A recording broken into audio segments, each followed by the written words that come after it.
Hi everyone, Kelly here, and today I want to share with you my most recent reads. These are also all the books I've read since the beginning of February, so you can kind of treat this as my mid-month wrap-up if you'd rather. So I think that this time I'm going to do these kind of in the order I read them, since I did some readathons, so it'll just kind of group them together a little better. So first, I finished Anne of Avonlea by L.M. Montgomery. And this is book 2 in the Anne of Green Gables series. And I just love this book. I am loving reading this series. If you saw my probably like last recent reads, I read Anne of Green Gables in January, gave it 5 stars, loved it. Also gave this one 5 stars. And I'm just like getting so attached to these characters. And I didn't expect to love it as much as I do. I especially didn't expect to love this book as much as the first one, because I kind of assumed as Anne gets older, I would be less invested, because, you know, the first one, she's young and she's mischievous, kind of like just has things happen to her and just adventures she gets into. And this one, she starts off, I think, 16. And at that time, 16, she was basically an adult and stuff. So I figured her adventures were behind her, but no, still a bunch of fun things happen to her. I love her relationships with people in the town and her friends, and especially like the last section of this book just really had my heart. Like, just so much stuff happens. Obviously, I'm not gonna tell you any details since it all builds on itself, and I just love it. I'm really enjoying reading this series.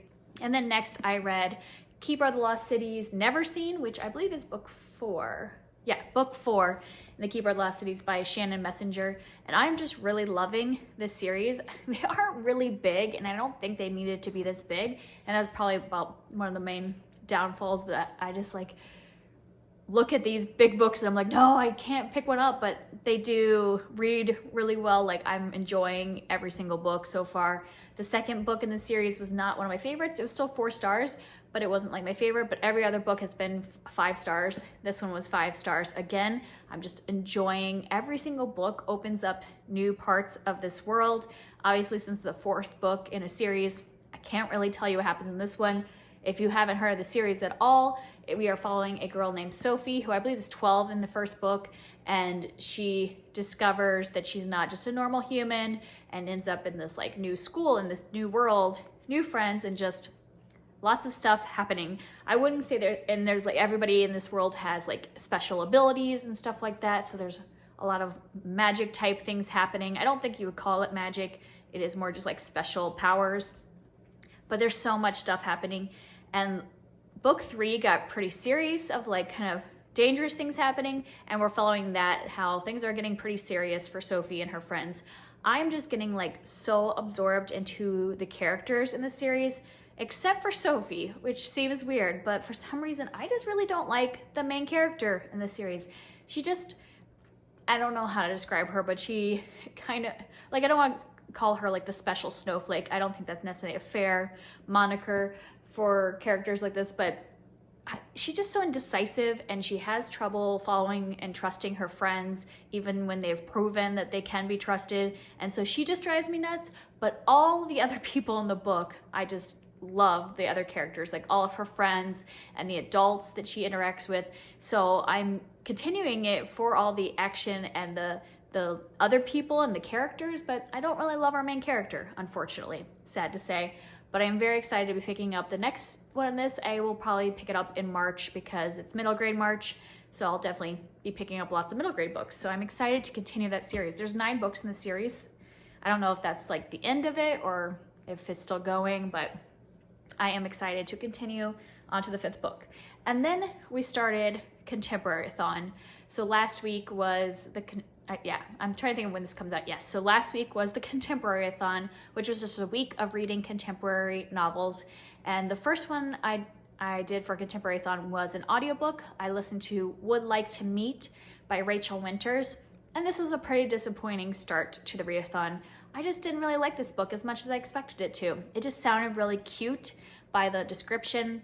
It's about a young woman who works for a screenwriting agent, and one of their clients is a screenwriter who is behind on his like due date for writing this rom-com, and he's like upset and doesn't really want to write the rom-com because he thinks that he's too good for that. He wrote this really famous drama movie and he thinks he's better than a rom-com. And she's trying to, prove it to him that rom-coms can be really great films. And so she starts this like project in her life where she does meet cutes. So she'll like do things that happen in books, like spill a drink on a person and then try to like start a relationship with them or whatever. Do all these things that you see in rom-coms, and then she sends those meet cutes off to this screenwriter to try to inspire him to finish this movie so that they can all get paid.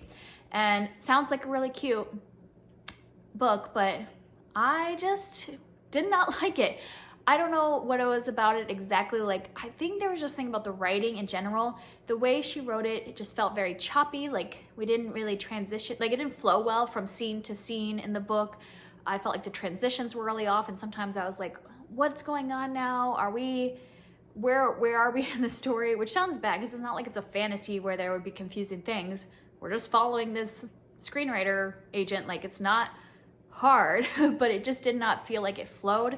I also thought that all the characters were very generic. Like, you want in a romantic comedy to kind of feel like a connection or a buddy connection to like the main characters, and you want to see their relationship and be excited about them and invested in them. And I just felt like all of the characters were so generic. I did not feel invested in any of them. I felt our main character was very selfish and annoying, and I didn't really enjoy following her. And then I thought, well, it could be redeemed. Like in this one, I don't like the main character, but I still like the other characters, so it could have been redeemed. But I felt like all the other characters were just like stand-ins. There was not anything distinct about them. Like, she has a really good friendship group, and I was like, oh, at least I can cling on to this friendship group because I love friendship groups in books. And they were like so generic, I kind of forgot who was who in the friendship group. They just seemed like a space filler or something in the book. They didn't feel like a real group of friends to me, and that was disappointing. I don't know. I just didn't really like it. I gave it 3 stars, but truthfully, I feel like I should be leaning towards 2 stars. It just seems like there's nothing like making it really bad. It just was so kind of blah for me that it feels like bad giving it 2 because it wasn't like offensive or anything. It just wasn't great. I expected it to be really cute and fun, and I had to like make myself finish it. So wouldn't really recommend it. And then the next book I picked up for Contemporary-thon was The Smell of Other People's Houses by Bonnie Sue Hitchcock. And as soon as I picked this up, I realized this is actually historical fiction and takes place in like, I believe the 1970s, 1960s. So it's technically not a contemporary, but especially since it didn't even happen in my lifetime. But oh well.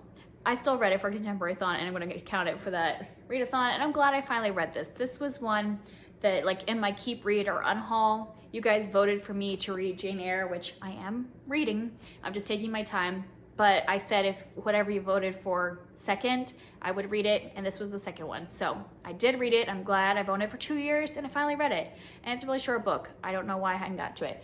And I ended up giving this 4 stars. I really did like this book, but it took me a little bit to get into it.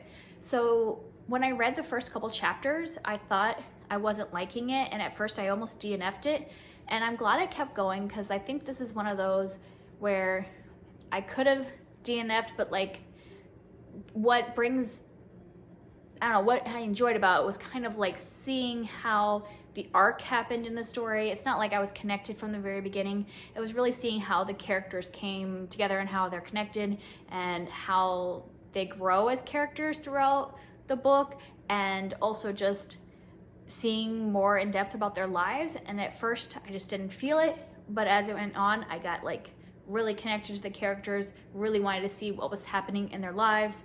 I haven't even told you what this is about.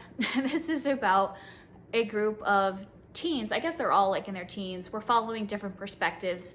We follow 3 different teens in Alaska in the 1970s. It's like right after Alaska becomes a state, and they are just going through things in their lives. So we're just following each of these characters, what's happening in their life in Alaska. They all have things that are like, I don't know, like hard things they're going through. And so this is not like a light, fun book. This definitely has some problems and issues like that these kids are facing, but I was just really absorbed into their life and their family and all that. I gave it 4 stars instead of 5 because I got confused a lot at the beginning, and that was part of the reason I almost put it down at the beginning, was that there's so many characters for such a small book that we'll follow a narrator, but then we'll learn about 10 different people in their life, and some of those 10 people will be another narrator or characters in another narrator's story. So they're intertwined, and so for a while there I was like, who is this person related to? They showing up in this narrator story, but they're also in this, I don't know. I was getting confused at all the links, but as you go, things start to pull together, and yeah, it was a beautiful story.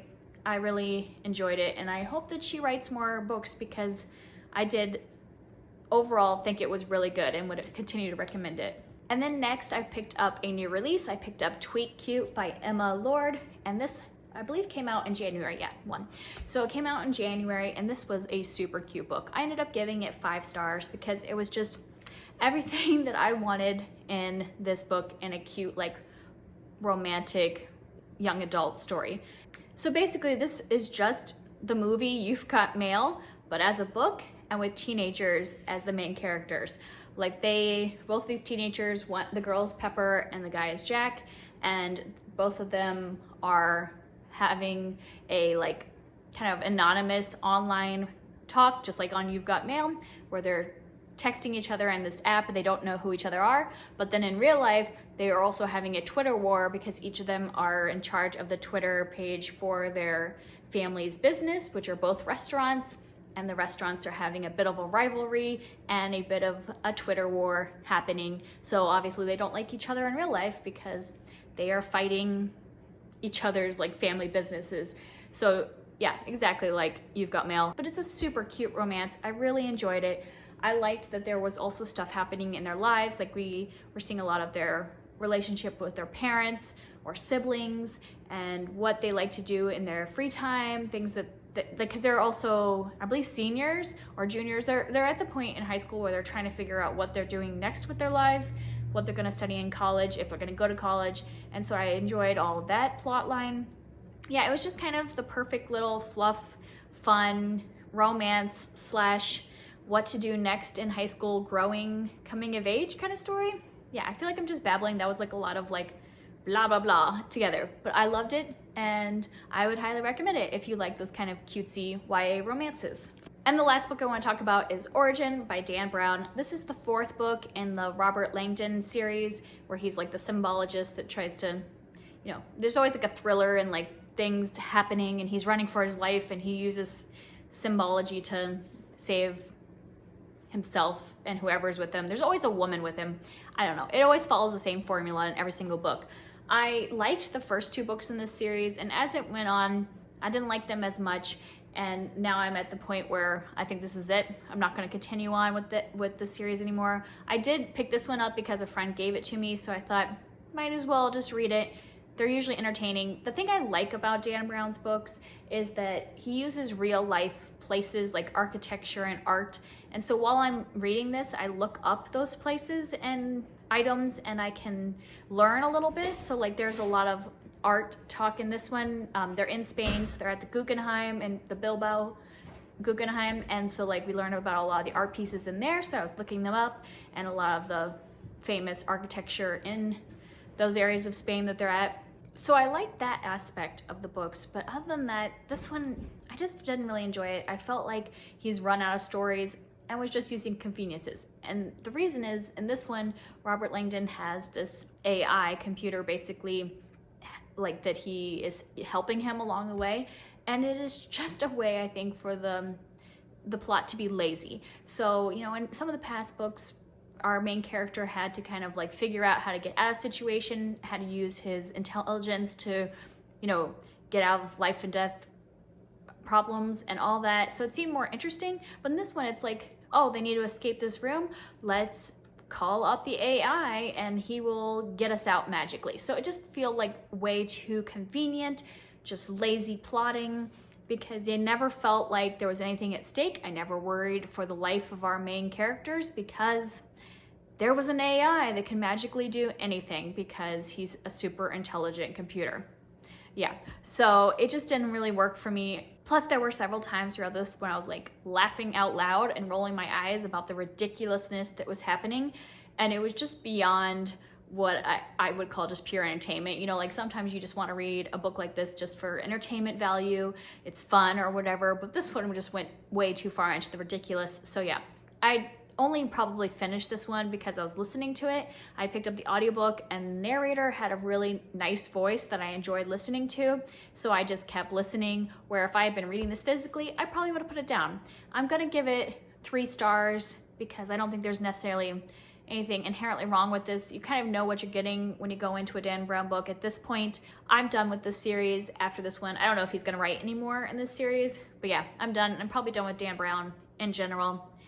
I just don't think his books are for me anymore. So that was it all. And I read this one as a combination of contemporary-a-thon, tome topple, because it was over 500 pages, which it did not need to be. It could have been a lot shorter. There were times he went on and on and on about something or repeated himself a lot. So could have been 100 pages shorter. But yeah, I did it for tome topple and then also for thriller-a-thon. So I covered 3 different readathons. So let's say it's good for at least something. And that is it. If you want to talk about any of these books, I'd love to talk to you in the comments. Thanks, bye.